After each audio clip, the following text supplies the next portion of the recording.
Hey, what's up, internet? This is Caveman Jack. Just here grilling some burgers.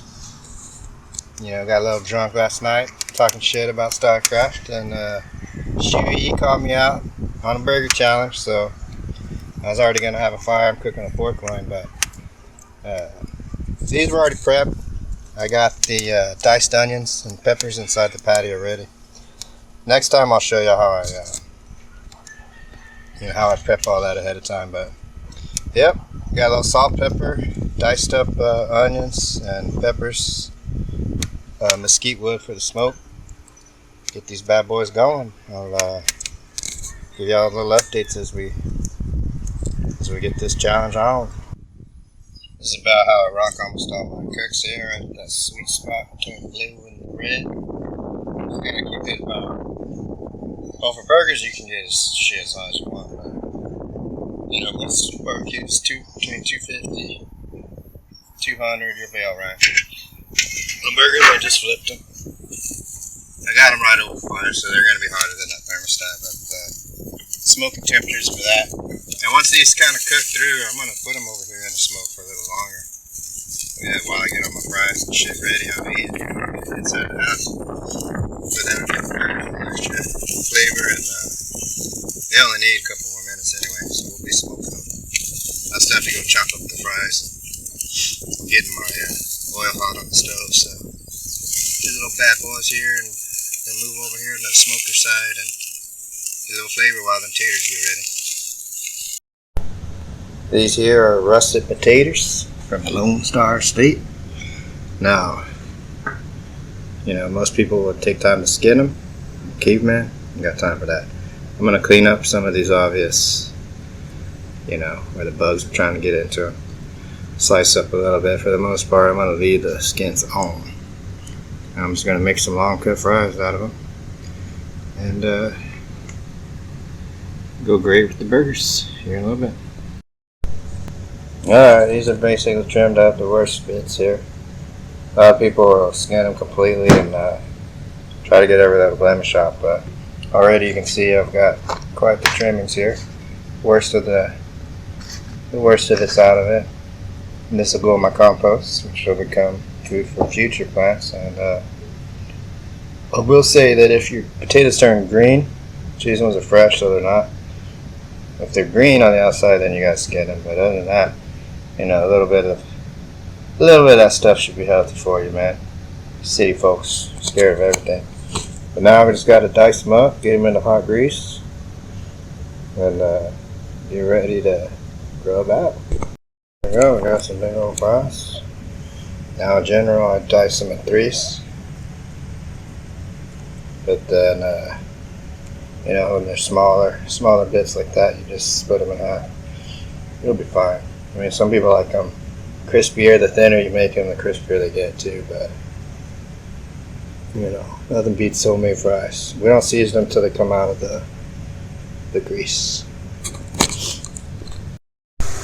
Alright, sorry my stove's not too clean, but I'm in a caveman. This is a little 10-inch cast iron skillet here. We got maybe about halfway full of oil. We got the heat on the dot between medium and low. And probably maybe half the fries in there right now. And just give it a few minutes. Usually they'll start floating, but I kind of factor in a lot. But yeah, if you do smaller batches, you see them floating, and that's basically when they're done. It only takes a few minutes. I almost forgot that we are going to need some bacon for this. So I should have probably cooked it on that cast iron before I put the oil and all that. Because you can always let the bacon drip dry, you know, on the side. I mean on a paper towel.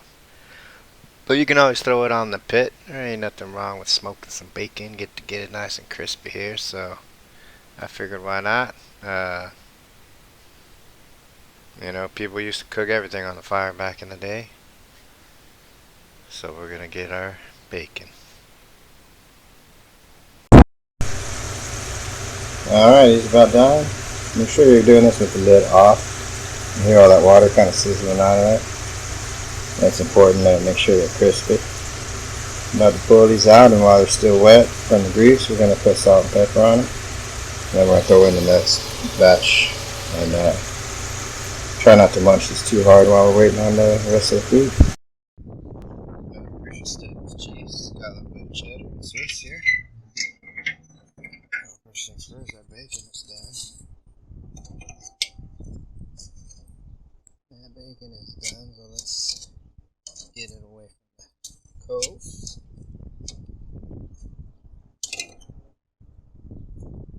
Put my Swiss.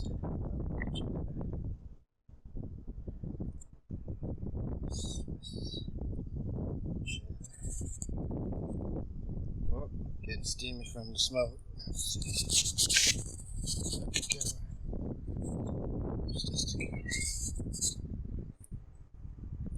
Yeah, we got a lot of humidity here. Right down here now, what we're gonna do is get some toast going. Almost ready. Now these are just your run of the mill here wheat buns, and we're gonna make them taste a little better with the toast action.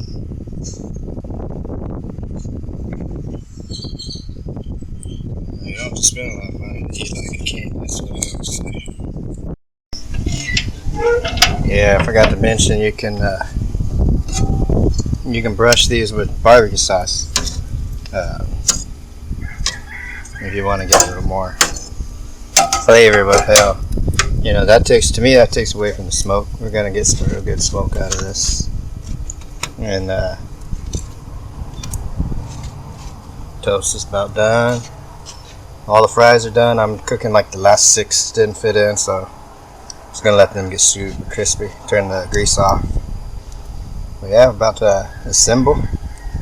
I'm a mayonnaise guy, so I'm on mayonnaise, lettuce, tomato, pickles,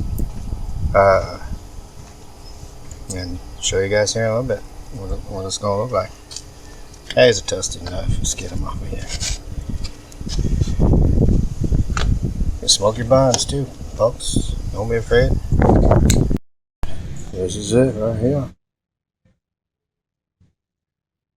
Falling apart. No mess, but got my fry, got my hot sauce put with ketchup. And we'll grub out, make a mess. Anyway, let's see what you got, ShuuYiW. Grill on.